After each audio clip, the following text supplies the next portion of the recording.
નમસ્કાર મિત્રો, તમારું સ્વાગત છે કેપી ન્યૂઝ 29 માં। આજે આપણે વાત કરવા જઈ રહ્યા છીએ 8મા પગાર પંચ અંગે આવેલા મોટા અપડેટ વિશે।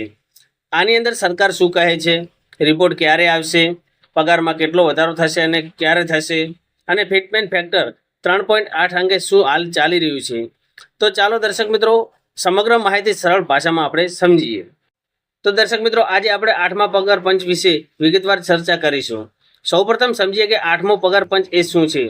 દર થોડા વર્ષો પછી કેન્દ્ર સરકાર કર્મચારીઓના પગાર, ભથ્થા અને પેન્શનમાં મોટો ફેરફાર માટે વેતન પંચની રચના કરે છે। 3 નવેમ્બર 2025ના રોજ સરકારે 8મા પગાર પંચ એટલે કે વેતન પંચની રચના કરી હતી।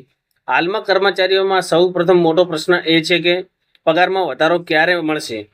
તો દર્શક મિત્રો, રાજ્યસભામાં પૂછાયેલા પ્રશ્નના જવાબમાં નાણાં મંત્રાલયે જણાવ્યું છે કે પંચ પાસે પોતાની ભલામણો રજૂ કરવા માટે 18 મહિનાનો સમય છે।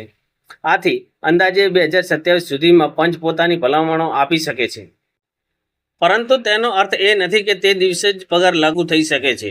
સૌપ્રથમ પંચ રિપોર્ટ આપશે, ત્યારબાદ કેન્દ્ર સરકાર તેની સમીક્ષા કરશે। સરકારની ભલામણો સંપૂર્ણ સ્વીકારી શકશે અથવા તો તેમાં ફેરફાર પણ કરી શકે છે। સરકારની અંતિમ મંજૂરી બાદ જ નવો પગાર અમલમાં આવશે। હવે વાત કરીએ ફિટમેન્ટ ફેક્ટર વિશે। તો દર્શક મિત્રો, કર્મચારી સંગઠનો 3.8 ફિટમેન્ટ ફેક્ટરની માંગ કરી રહ્યા છે। જો ભવિષ્યમાં સરકાર આ માંગ સ્વીકારે તો કર્મચારીઓના મૂળ વેતનમાં નોંધપાત્ર વધારો થઈ શકે છે, પરંતુ હાલમાં તેના અંગે કોઈ સત્તાવાર જાહેરાત કરવામાં આવી નથી।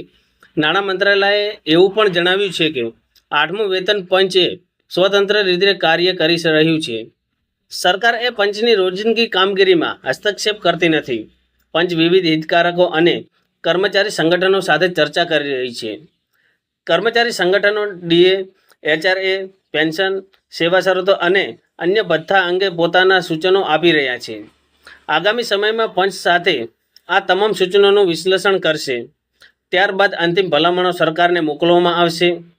આથી હાલમાં પગાર વધારો ક્યારે મળશે તેની ચોક્કસ જાહેરાત કરવામાં આવી નથી।